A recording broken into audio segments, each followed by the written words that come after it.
Hello, my sacred ones. I'm Savina Leo, and this is another episode of the Sacred Sutra Podcast, where I break down spiritual concepts so you can understand and integrate them into your everyday life. This podcast is probably going to be titled Nonattachment, and I have a very personal relationship to non-attachment, and I'm going to break that down for you first, and then break down exactly what non-attachment is. I've been studying astrology, both tropical Western and Hindu astrology, for about 6 years now. It's helped me understand myself, my life purpose on a really deep level, and now I use it to help others understand themselves and their life purpose. In Hindu astrology, I don't really use the sidereal part of it. I use the nakshatra system and the dasha system. The nakshatra system is the 27 lunar mansions, and they're broken up into different energies and deities. And the mahadashas are the overlying periods that people go through in their lives starting from birth. So when I discovered these systems, I obviously immediately went to figure out what dasha period am I in, what nakshatras do I fall under. And in retrospect, it was probably the most fated astrological thing to happen to me. But I found out that I was 2 years into my Ketu Mahadasha. Ketu, or the south node of the moon, is not a planet, but a mathematical point that has great impact on your life. He tends to represent like deep spirituality, non-attachment, like karmic events that happen to us, and he wants to give you liberation. Now, Ketu Mahadasha, and Maha just means great, and Dasha means period of time. And if you ask any Hindu astrologer, it is the most difficult time period you will ever go through in your life. Now, why is Ketu so difficult? It's because he doesn't care about worldly things, and he doesn't care about material things. All he cares about is your spiritual connection to the divine. That's all he gives a shit about. And guess what? We live in a very materialistic world. We live on earth. We live in a world where you need physical things in order to survive and thrive. He wants to teach you lessons, but he wants to teach you it in a harsh way, because he understands that is how you are really going to learn this lesson. Ketu wants you to let go of your ego and anything that you're attached to in this life. Now, funny enough, the dasha period that you go through before Ketu, which is Mercury, makes you feel like you are the shit, that you're going to get your life together, that everything is going to be great. And then you get hit with this period and you're like, nope, I ain't shit at all. So for the last 6 years, because I'm still in my Ketu Mahadasha period, I am 9 months away from it ending. So for the last 6 years, I have been either forced to let go of things or let go of things because it was the best thing for me. I have lost or let go of everything from my hair, because my alopecia kicked in at the beginning of my Ketu Mahadasha. I've lost friends, I left my job, I lost safety.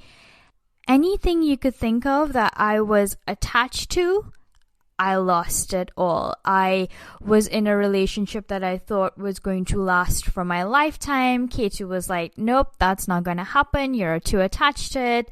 Anything that made me feel like my dreams were going to come true, I had to let go of it.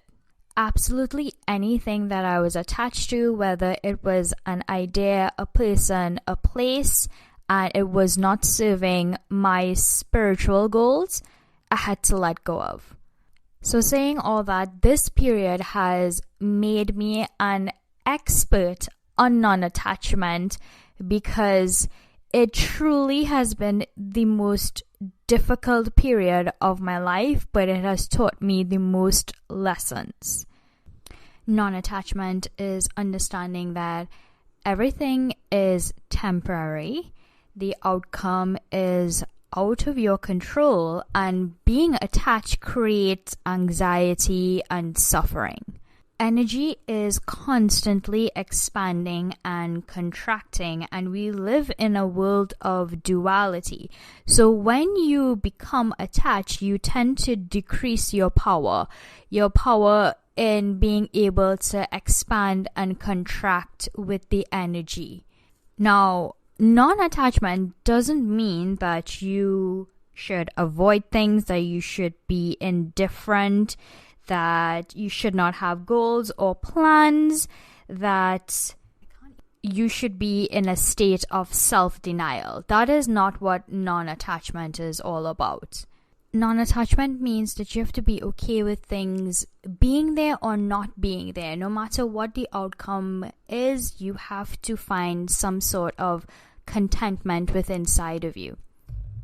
Allowing things, people, places, ideas to just be free. You hold things in a space of gratitude, but you don't hold on to that thing.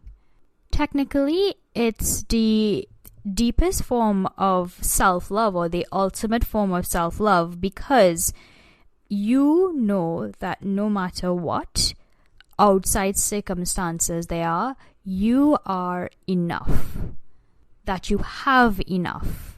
It teaches you not to depend on any outside circumstances or person to make you happy, that happiness is an internal job, an inside job.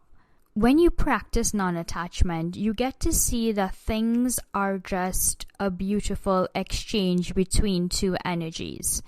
Understanding that this world is truly temporary, and anything that we hold on to will ultimately hold us back. The purpose of non-attachment is to love the process and be grateful for the process, but not be attached to the outcome of things. I mean, there's a reason why it's called the spiritual journey and not the spiritual destination, because it's a continuous road that we will always be on once we are on earth. Even though it's been 6 years, there are still days where I struggle, but the struggle is not as bad as it used to be. I've learned to surrender in those moments, and I've learned that the difficult feelings are temporary. So you might be thinking, Savina, you're talking about non-attachment, but how do you actually practice non-attachment? Well, it's really a understanding that in the moment, whether it's great or it's difficult, the universe is asking you to surrender and trust it. And most of all, it's asking you to trust yourself and love yourself despite any outside circumstances. In the good moments, it's easier to remember to surrender and be present and to really feel gratitude. It gets harder when we are in difficult moments to feel gratitude, to surrender, and to trust that the universe has your back and will always put your highest good over anything. With non-attachment, you're just recognizing that good or bad, things are always falling into place for you. If you have any questions on non-attachment or spirituality, you can always find me on Instagram at I am Savina Leo. Check out the description below for fun and free ways to work with me. Thank you so much for listening to this episode. Until next time, guys.